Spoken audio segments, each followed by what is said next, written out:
La inminente liberación del narcotraficante Héctor El Güero Palma abrió la puerta a los fantasmas de la guerra contra el narco. El histórico jefe del cártel de Sinaloa y compadre del Chapo Guzmán fue detenido en 1995. Estaba por ser liberado la madrugada del 1 de mayo tras cumplir una condena en Estados Unidos y ser absuelto en México por un secretario en funciones de juez. La FGR impidió su liberación y lo arraigó por 40 días para determinar si existe alguna causa penal vigente en su contra. Pero este hecho es un buen pretexto para hacer una pausa y revisar la estrategia de combate al crimen del actual gobierno. ¿Ha cambiado? ¿Ha dado mejores resultados? El tema es el dilema del combate al narco.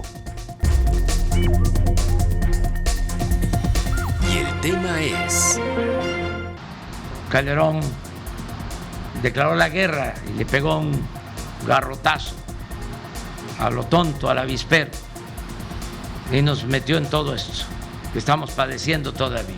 No había ni siquiera un plan y en vez de atender las causas, quiso de manera espectacular resolver el problema solo con el uso de la fuerza.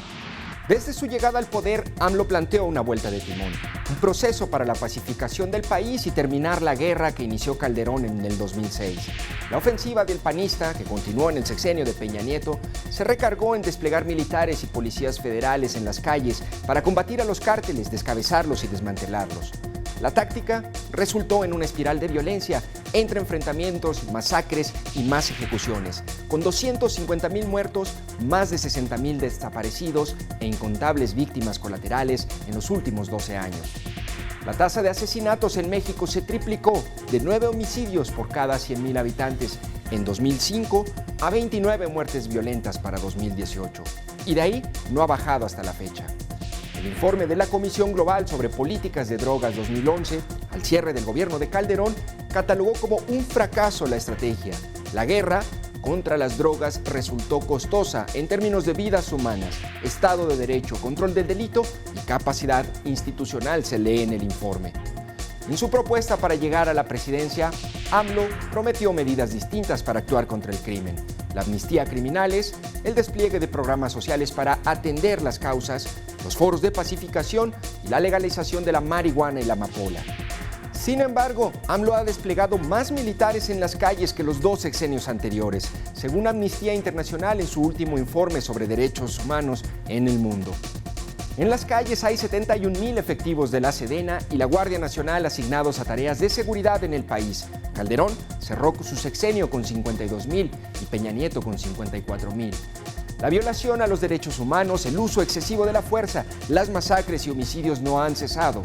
Si comparamos el total de homicidios dolosos en los primeros 2 años y medio de gobierno de Calderón, Peña y López Obrador, el actual sexenio acumula más asesinatos.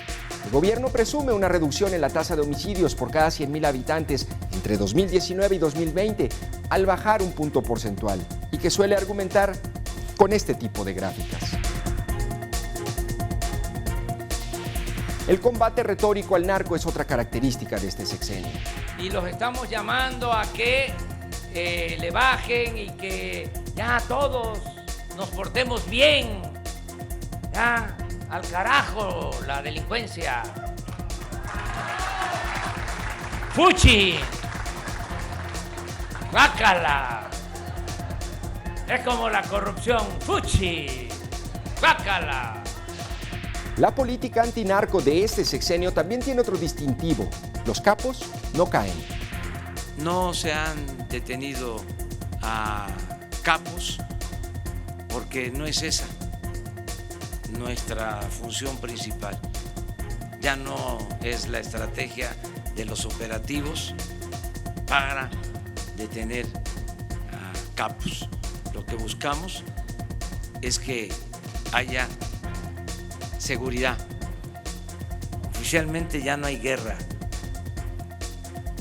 Nosotros queremos la paz. El desastroso operativo para capturar a Ovidio Guzmán, hijo del Chapo, y ordenar que lo soltaran por los bloqueos en Culiacán, sirvió al presidente para reforzar su narrativa y nuevo enfoque para luchar contra el crimen. Ya no se detendrá más narcotraficantes de alto perfil u objetivos prioritarios, como los llamaron en las gestiones pasadas, para enfocarse en la prevención y atender las causas de la desigualdad, en lugar de usar la fuerza y el combate directo. Con Calderón fueron 37 blancos prioritarios y cayeron 25, mientras que Peña Nieto presumió en su último informe de gobierno que fueron neutralizados 110 de 122 criminales en la lista, incluido el Chapo Guzmán en 2 ocasiones.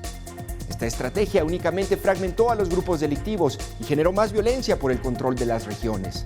Desde 1950, Estados Unidos creó la lista de los peces gordos para hacer una declaración pública de que nadie escapará a la ley, además de ofrecer recompensas cuantiosas. En la lucha contra el narcotráfico, en las listas del FBI y de la DEA figuran los nombres de Ismael El Mayo Zambada, el hijo del Chapo Jesús Alfredo Guzmán Salazar, Nemesio Ceguera Cervantes El Mencho, líder del cártel Jalisco Nueva Generación, y Rafael Caro Quintero. Este último fue liberado sorpresivamente de Puente Grande en 2013 gracias a un amparo y tecnicismos legales después de purgar 28 años de una condena de 40 años de cárcel. Algo muy similar a lo que iba a pasar con el Güero Palma. Su liberación causó tensión en la relación bilateral con el gobierno estadounidense y, de acuerdo con reportes de inteligencia, el narcotraficante salió de prisión para regresar al negocio como jefe en el cártel de Sinaloa. Desde 2006 se han extraditado a 1.078 delincuentes a Estados Unidos por delitos como narcotráfico, homicidio y lavado de dinero, desde el legendario líder del cártel de Sinaloa, el Chapo Guzmán, sentenciado a cadena perpetua, hasta Rubén Oseguera González, el Menchito. Entre los condenados por el sistema judicial norteamericano están Juan García Ábrego, líder del cártel del Golfo, Alfredo Beltrán Leiva, el Mochomo, Damaso López, el licenciado, Edgar Valdés Villarreal, la Barbie, Benjamín Arellano Félix y Osiel Cárdenas Guillén. También, desde hace varios años en México y Estados Unidos, han soltado o están por salir tanto los padres fundadores como los herederos de los cárteles. Son los casos de Vicente Zambada Niebla, el Vicentillo, primogénito del Mayo, quien cumplirá su pena en territorio estadounidense el próximo año. Otros que cuentan las horas son Eduardo Arellano Félix, alias el Doctor, quien quedará libre en agosto próximo, mientras su hermano Francisco Javier, el Tigrillo, pagará su deuda en 2022. Mientras la salida del Güero Palma está en pausa, otros han pedido abandonar la cárcel por problemas de salud, como Miguel Ángel Félix Gallardo y Ernesto Don Neto Fonseca. Un total de 19 organizaciones delictivas dominan en México. El cártel de Sinaloa y el cártel Jalisco Nueva Generación son los más fuertes, según un reporte de la Unidad de Inteligencia Financiera. Su proliferación implica la incapacidad del Estado para combatirlos, pero también una grave crisis de complicidad entre criminales y funcionarios.